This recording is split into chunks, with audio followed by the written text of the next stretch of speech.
தமிழ்நாடு அரசு ஒவ்வொரு குடும்பத்திடமும் கேட்கிறது, உங்க கனவை சொல்லுங்க. தமிழ்நாடு அரசின் வரலாற்று சிறப்புமிக்க முன்னெடுப்பு. பணி நிரந்தரம், ஊதிய உயர்வு, பணி பாதுகாப்பு உள்ளிட்ட கோரிக்கைகளை வலியுறுத்தி ஊரக வாழ்வாதார இயக்க பணியாளர்கள் கிருஷ்ணகிரி மாவட்ட ஆட்சியர் அலுவலகம் முன்பு மலையிலும் போராடி வருகிறார்கள். அந்த காட்சிகள்.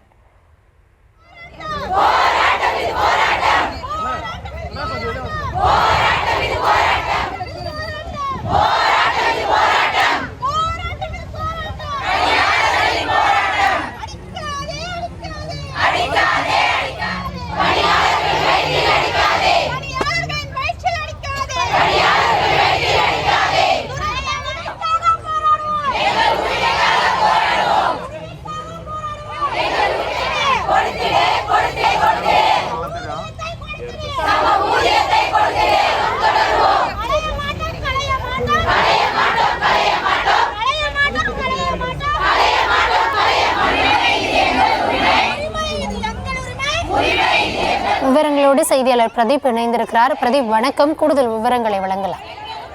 வணக்கம் ஐஸ்வர்யா. தமிழ்நாடு முழுவதும் தமிழ்நாடு ஊரக வளர்ச்சி இயக்கம் சார்பில் பல்வேறு அம்ச கோரிக்கைகளை வலியுறுத்தி மாவட்ட ஆட்சியர் அலுவலகம் முன்பு தொடர்ந்து பல நாட்களாக ஆர்ப்பாட்டம் நடைபெற்று வருகிறது. இதன் ஒரு பகுதியாக கிருஷ்ணகிரி மாவட்டம் ஆட்சியர் அலுவலகம் முன்பு தமிழ்நாடு ஊரக வளர்ச்சி இயக்கத்தின் சார்பாக சுமார் 200க்கும் மேற்பட்ட ஊரக வளர்ச்சி பணியாளர்கள் வழி பணிகளை புறக்கணித்து மாவட்ட ஆட்சியர் அலுவலகம் முன்பு தொடர்ந்து 6வது நாளாக போராட்டத்தில் ஈடுபட்டு வருகின்றனர். பணி நிரந்தரம் செய்ய வேண்டும், ஊதிய உயர்வு வழங்க வேண்டும், பணி பாதுகாப்பு வழங்க வேண்டும் உள்ளிட்ட பல்வேறு அம்ச கோரிக்கையை வலியுறுத்தி இன்று 6வது நாளாக போராட்டம் நடைபெற்று வருகிறது. அப்போது திடீரென மாவட்ட திடீரென பகுதியில் மழை பெய்ததால் கொட்டு மலையிலும் போராட்டத்தை கைவிடாமல் இப்பகுதியில் இருந்த 100க்கும் மேற்பட்ட பணியாளர்கள் தொடர்ந்து மலையிலும் கோஷங்களை எழுப்பி ஆர்ப்பாட்டத்தில் ஈடுபட்டு வருகின்றனர்.